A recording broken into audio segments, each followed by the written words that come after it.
Very good morning. Welcome to my class. Today we are going to see the program 2. This is the tool, this is the general YAK tool we are going to recognize all the strings ending with B preceded by NAs and using grammar A and B. So this is a program which is for imposing structure on the input to a computer program, and this is a collection of grammar rules, and this is nothing but a parser. Lex is called analyzer and Yak is called parser, which is going to parse the values, and each rule describe an allowable structure and give its name, and Yak prepares a specification of the input process, and Yak generates a function to control the input process, and we can say it is a parser. Otherwise, we can say it is a yet another compiler. So this generates a code for the parser in the C programming language, and this was developed at AT&T for the Unix OS, and it has also been rewritten for other languages like Java, Ada, and then the function parser calls the lexical analyzer to pick up the tokens from the input stream. So these tokens are organized according to the input structure rules, and the input structure rule is called as grammar. When one of the rule is recognized, then user code supplied for this rule is in Go code, like user code is in action, and it just what it coming to say is it just scans the file, and it is going to take action. What action is going to take for the tokens? So action have the ability to return values and makes use of the values of other actions. And now we will see.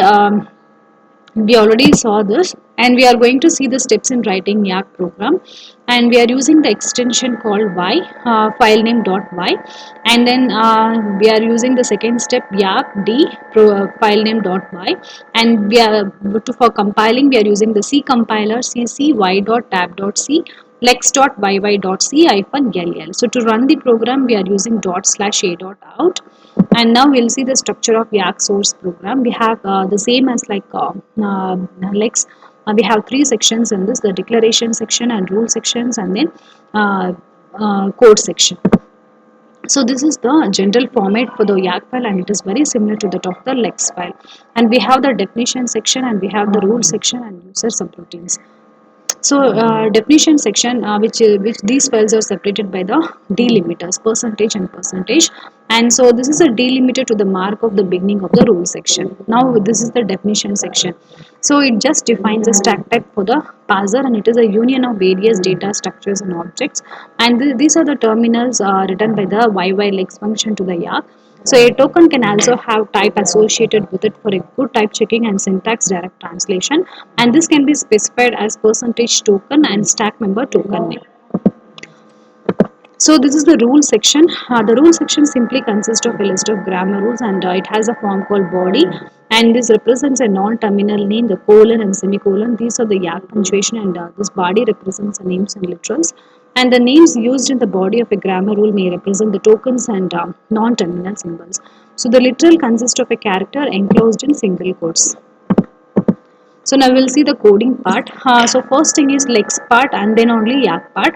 So we are using y.tab.h to include the Yak program in this Lex file. And so by using the percentage, and we are using open brace, and we are using hash include y.tab.h and close with open close brace, and percentage and percentage. So we are this is the rule section. So this is a definition section. So now we'll see the Yak part. So the same header files we are using over here.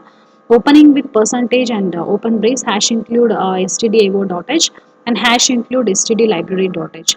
So now we'll see the execution part. Main function, we are going to enter a string and we are going to parse it, and we are see any error is there. If it is not there, then it will be getting an output like this. So we are using Yak -d program .y, and we are using to run the program we are using /a.out to get a successful grammar. Otherwise we can parse the string.